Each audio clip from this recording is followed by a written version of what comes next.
Rupali Jain, as a Rotaract, what can be done at our end to spread about this COVID-19 to people who are not on social media? See, it goes at root level. You talk to one person, that person talks to another person. So it's basically spreading awareness. It's telling people about the stigma associated with the virus. It's telling people that you don't have to fear the virus.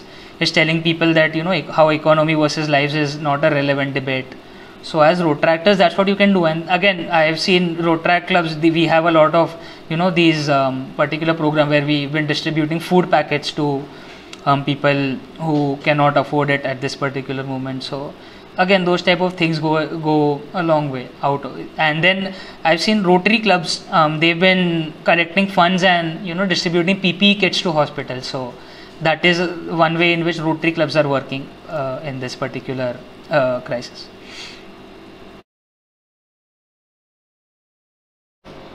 Hello, Abhishek. Okay, I'll address the questions in the chat. Ranjit Pandey is asking, how do you differentiate between cold, flu, and corona?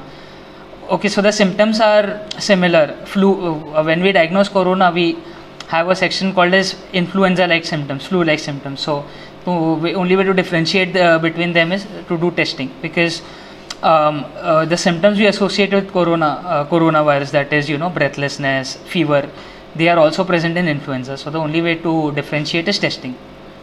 No other way. And also coronavirus, in lot of cases it causes pneumonia. So you can do a chest X-ray, and if you see fluid build-up, it is likely that they might be suffering from coronavirus.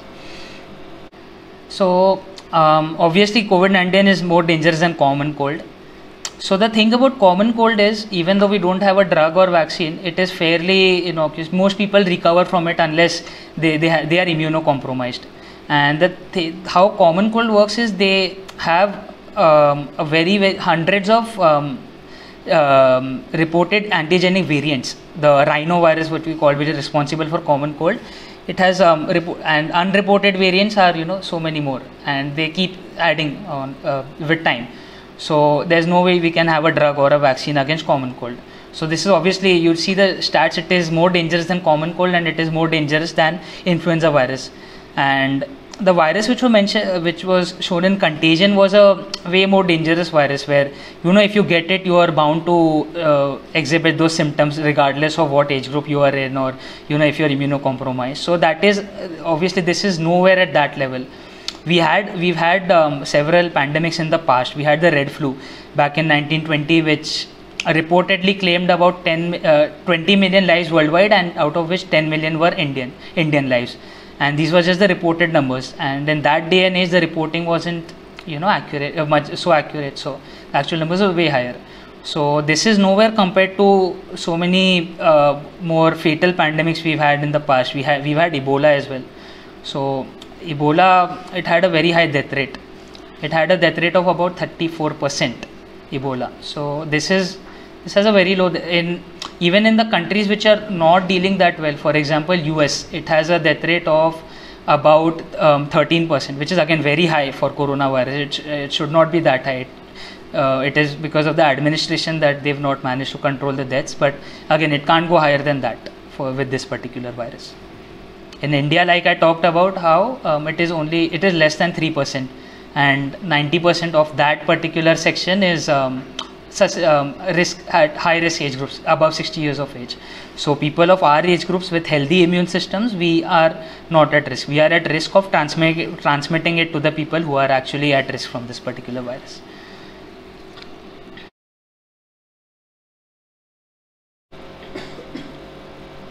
Okay, so another question we have is from Gayatri, who is asking about vitamin C. Okay, you're right in saying that vitamin C is good for your immune system, but you can't boost your immunity in such a short span of time. This is something you do over your lifetime. You start taking vitamin C supplements or vitamin C rich food, it will not magically render you protection against coronavirus. You need to do it throughout your life, good eating habits. And okay, next, Jay Parekh, Arsenic Album 30 is prescribed by Ministry of Ayush.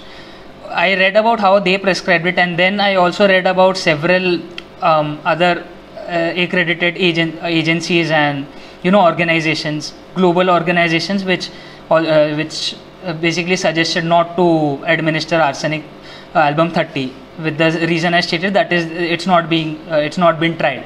There's no clinical trial being done. Now Ayush they work mainly on Ayurvedic, so they have their own particular way of going about things. But looking at a holistic opinion, when you trust these global organizations, it's their word you take. When they say that you cannot take a drug without clinical trials, they actually have some significance in that statement, because these heavy metal based drugs, they do not show their effects on on an immediate basis. The side effects, it shows after a period of time, so you cannot determine its safety just like that.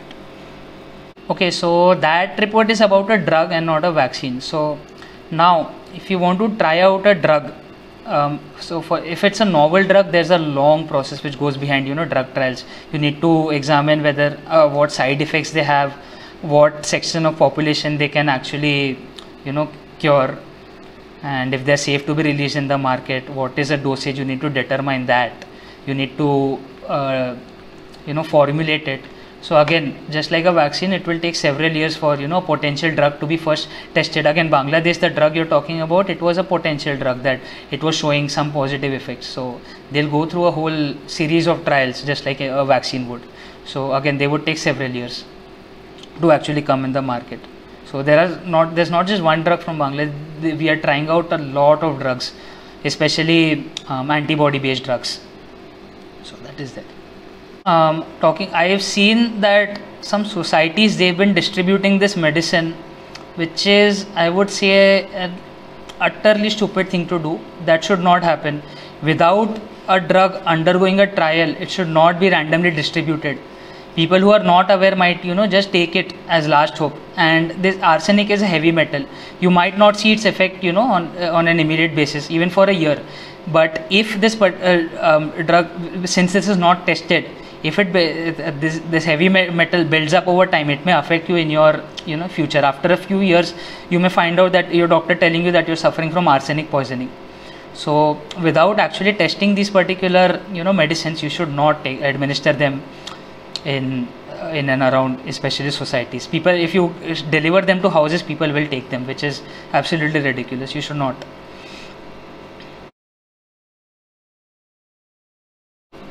Okay, Pawan Rao asks about herd immunity. Okay, herd immunity, so this is something which UK tried out. That was a strategy initially, but again they faced a high number of deaths with the reason like I pointed out, where they have these old age homes, and they have some a certain percentage of population which is at a high risk group. But okay, so how herd immunity does work, because right now, like I mentioned, we do not have reports where you can get infected twice. So yes, herd immunity will work only given that you have enough medical infrastructure to deal with adverse cases. If you start infecting everyone, but the high risk group cannot cope with it, they will end up losing their lives or suffering very critical circumstances coming out of the infection. So you need to balance these two things. So again, the purpose of the lockdown was anyway just to delay this particular spread of the virus, not to stop it. Saurabh Samant, UV light. Yes, UV light, it basically we use this to sterilize our biosafety cabinets. It is well reported about UV light. It works against both against bacteria and viruses both. Within a few minutes it degrades the outer envelope of the virus. But again, this is only, like you mentioned, surfaces, right? Yes, for surfaces UV light is ideal if you want to. But then again, a quicker way of sanitizing surfaces is using disinfectant or 70% alcohol for that matter. 70% alcohol works within 30 seconds in inactivating the virus.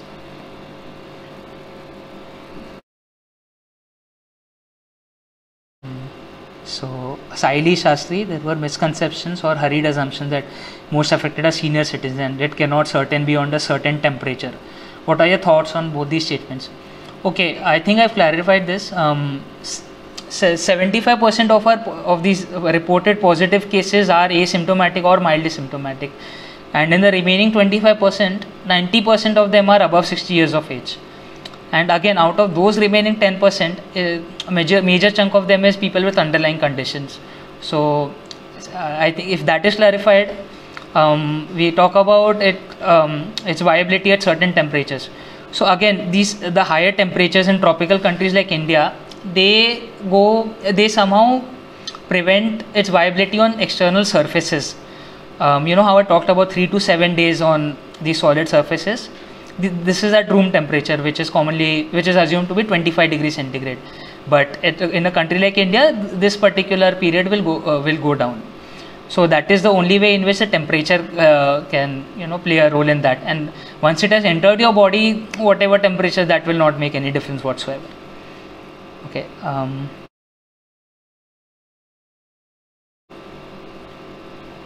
Then Projesh Mukherjee, herd immunity develops over a.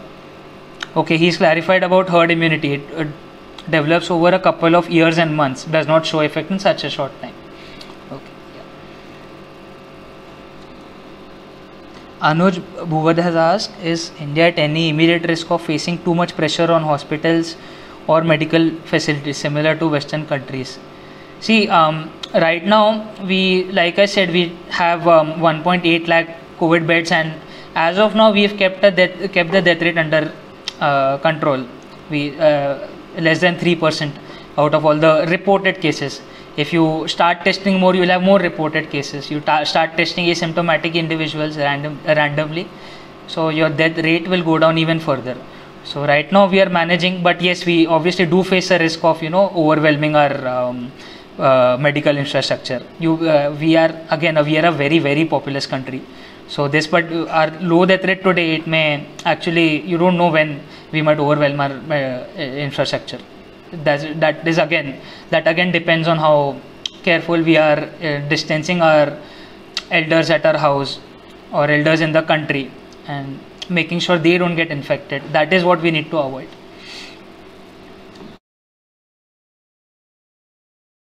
In my view, that India as a populated nation, we'll hit the flatline pretty late compared to other countries because they don't have that high a population density as we do. So I think you need to adapt to this lifestyle. You need to get used to living with this virus and not expect one day that okay, the news media are reporting that there's a flatline. That will take quite a bit of time. Okay. Again, let me clarify one thing. The spread of this virus is going to be widespread. In fact, you can even assume that each and every one of us is going to get infected at some point. That is there. It's about having enough medical infrastructure. You should not be afraid of contracting the virus. Keep that in mind. So offices have to start maintain we know all the measures, right? The social distancing measures, sanitizing measures. So in offices which cannot equip these particular measures, they have to, if you want to prevent the risk of spreading the viruses at a faster rate. So okay, I'll tell you all one thing which I am sure a lot of you all here might not know, that these testing kits we have, they are only 70% sensitive. So in 30% of the time you get false negatives in this. So which is why symptomatic patients, they are tested twice to ascertain whether they are suffering from COVID or not. And talking about whether these kits being expensive and they're effective or not, we have quality checks on a regular basis. So where we take known negative samples and we take known positive samples and we keep testing them on a regular basis. So that way we know that they're working. We conduct these tests in triplicates. So until we get all three of the tests correct, we do not approve of these kits.